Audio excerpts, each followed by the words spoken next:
Passons maintenant à quelques exemples d'utilisation du théorème de Pythagore. Premier exemple. Nous avons ici schématisé un triangle rectangle dont nous connaissons deux côtés parmi les trois. Nous voulons donc chercher que vaut la valeur de x. L'hypoténuse de ce triangle rectangle est 5. Donc, nous pouvons écrire que 5 au carré est égal à x au carré plus 4 au carré. Faisons un petit bout du calcul. 5 au carré donne 25 et 4 au carré vaut 16. Donc, x carré vaut 9. Donc, un nombre au carré égale 9 n'est rien d'autre que 3. Donc, le côté manquant de notre triangle est égal à 3. Passons maintenant à un deuxième exemple pour illustrer la réciproque du théorème de Pythagore. Nous vous donnons ici trois longueurs de côté, 8, 9 et 10, et la question est de savoir si ce triangle est rectangle ou non. Pour cela, nous devons regarder quel est le plus grand des côtés de notre triangle. Ici est la valeur de 10.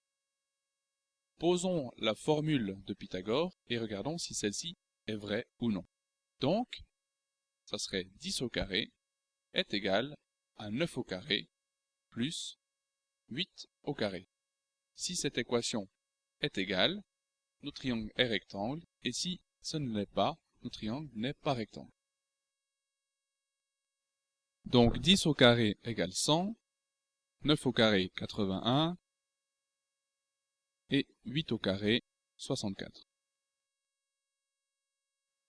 81 plus 64 égale 145.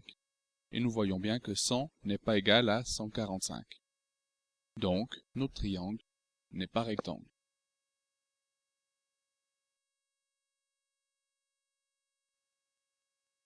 Passons maintenant à un dernier exemple qui illustre le théorème de Pythagore afin de trouver l'aire d'un triangle quelconque.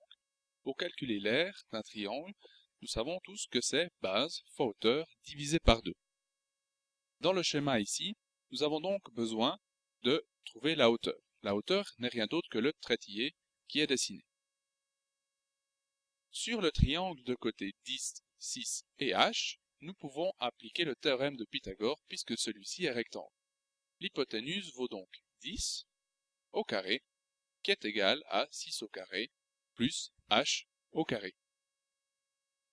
En développant un peu cette équation, nous trouvons 100 est égal à 36 plus h carré, donc h carré égale 64. Un nombre au carré qui vaut 64 n'est rien d'autre que 8.